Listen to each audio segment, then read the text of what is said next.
कई बार पेशेंट्स अपना सोनोग्राफी का रिपोर्ट लेके आते हैं और कहते हैं कि डॉक्टर मुझे पीसीओडी है, खासकर यंग लड़कियां। सिर्फ सोनोग्राफी से क्या हमें पीसीओडी या पीसीओएस इस बीमारी का पता चलता है?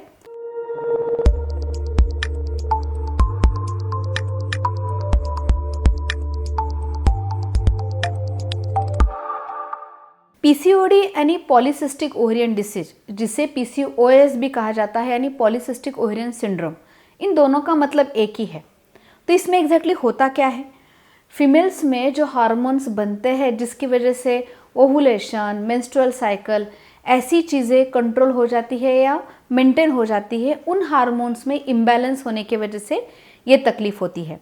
तो इसकी वजह से हर महीने जो ओवरीज में एक अंडा बन के मैच्योर होके निकल जाता है, वो ना निकल के वहीं पे जमा हो जाता है, और ऐसे कई अंडे ओवरीज में जमा होने की वजह से अलग अलग सिस्ट के जैसे ओवरीज में दिखते हैं सोनोग्राफी पे। तो जब हम लोग अल्ट्रासाउंड करते हैं या सोनोग्राफी करते हैं तो उस समय जो ओवरीज होते हैं उसका अपीयरेंस अलग अलग सिस्ट के जैसे दिखता है, और इसलिए इसे पॉलीसिस्टिक ओवेरियन डिसीज कहा जाता है। तो क्या हम लोग सिर्फ सोनोग्राफी की रिपोर्ट से डिसाइड कर सकते हैं, डायग्नोज कर सकते हैं कि किसी पीसीओडी है या नहीं है? तो बिल्कुल नहीं। अमेरिकन सोसाइटी ऑफ रिप्रोडक्शन ने कुछ गाइडलाइंस दी है। उन्होंने 3 चीज़ों के बारे में बात किया है कि अगर इन 3 में से अगर 2 चीज़ें प्रेजेंट है तो ही हम लोग किसी को पीसीओडी है या नहीं है ये कह सकते हैं। तो क्या है ये 3 चीज़ें? सबसे पहली बात कि अल्ट्रासोनोग्राफी में पीसीओडी के चेंजेस होने चाहिए। दूसरी बात, एक व्यक्ति को पीसीओडी रिलेटेड लक्षण होने चाहिए और साथ ही में उसका ब्लड टेस्ट पॉजिटिव आना चाहिए। तो क्या होते हैं पीसीओडी के लक्षण? ज़्यादा वजन होना या वजन बढ़ना, चेहरे पे अनचाहे मुहासे या अनचाहे बाल, जैसे कि होठों के ऊपर या चिन के ऊपर, गालों के बाजू में, ये सारे जो अनचाहे बाल है। साथ ही में अगर ब्लड में एंड्रोजन और टेस्टोस्टेरोन, इन हार्मोन्स की मात्रा ज़्यादा है तो भी वो पीसीओडी के फेवर में जाता है।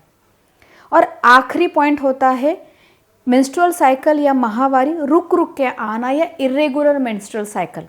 तो ये जो 3 चीज़ें हैं, symptom, blood reports, menstrual cycle और सोनोग्राफी रिपोर्ट, अगर इन तीनों में से अगर 2 चीज़ें पॉजिटिव है या प्रेजेंट है तो ही हम लोग एक व्यक्ति को पीसीओडी या पीसीओएस है ऐसे कह सकते हैं। हम लोग आगे देखेंगे कि पीसीओडी के कारण क्या होते हैं, टेस्ट यूजुअली क्या किया जाते हैं और ट्रीटमेंट क्या होती है। तो आगे बढ़ने से पहले ये जो हमारा चैनल है हेल्थ सेवी, जिसका पर्पज़ है हर एक को हेल्थ अवेयर करना, और जैसे हम लोग टेक्नो सेवी है वैसे ही हेल्थ सेवी बनना, तो इस चैनल को सब्सक्राइब करना और वीडियोस को लाइक करना ना भूलिए। तो पीसीओडी के कारण क्या होते हैं? सबसे पहला रीज़न होता है जेनेटिक प्रीडिस्पोजिशन, यानी फैमिली हिस्ट्री। अगर आपके घर में किसी को भी पीसीओडी है, जैसे कि माँ, बहन, मौसी, तो आप में पीसीओडी आने के चांसेस ज़्यादा होते हैं। और नेक्स्ट फैक्टर होता है लाइफस्टाइल। बहुत ज़्यादा जंक फूड लेना, हाई कैलोरी फूड लेना, फिजिकली इनएक्टिव रहना, डाइट में प्रोटीन और विटामिन की कमी रहना, बहुत ज़्यादा प्रोसेस फूड लेना, कोई एडिक्शन होना, वेट ज़्यादा बढ़ना, ये सारी चीज़ें जो होती है वो पीसीओडी को प्रमोट करती है या एग्रीवेट करती है। इसकी वजह से पीसीओडी हो सकता है। तो जब आपको पीसीओडी है या आप में मेंस्ट्रुअल इरेगुलरिटी है, मुहासे ज़्यादा है, बाल अनचाहे आ रहे हैं, तो आपको कुछ टेस्ट करने चाहिए और देखना चाहिए कि आप में पीसीओडी है या नहीं है। तो अल्ट्रासाउंड के अलावा कुछ ब्लड टेस्ट किए जाते हैं जिससे हमें पीसीओडी के बारे में पता चलता है। ब्लड टेस्ट में हमें एक तरफ हार्मोनल लेवल चेक करने होते हैं और साथ ही में थायराइड और शुगर की जांच भी करनी पड़ती है। तो हार्मोन्स में मेनली आता है FSH, LH, testosterone, androgen, DHEA, prolactin, इन सारे हार्मोन्स का लेवल चेक करना ज़रूरी होता है। और साथ ही में जैसे हम लोगों ने कहा, fasting insulin level, blood sugar level और थायराइड हार्मोन को भी जांच करना चाहिए, क्योंकि इनका भी पीसीओडी के साथ रिलेशन होता है। अभी लास्ट पॉइंट आता है इसका इलाज और ट्रीटमेंट। डेफिनेटली ये सब प्लान करने से पहले आपको आपके फिजिशियन से, आपके फैमिली डॉक्टर से या गायनेकोलॉजिस्ट से मिलना चाहिए।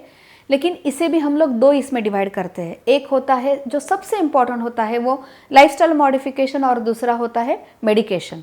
मेडिकेशन तो आपको डॉक्टर से कंसल्ट करके ही लेने चाहिए, लेकिन लाइफस्टाइल में जो होती है, जंक फूड डाइट में कम करना, कैलोरी कंटेंट कम करना, वेट लॉस करना, एक्सरसाइज करना, फिजिकली मोर एक्टिव रहना, विटामिन और मिनरल रिच डाइट लेना, प्रोटीन कंटेंट बढ़ाना, कुछ एक्सरसाइज करना, ये बहुत क्रूशियल है।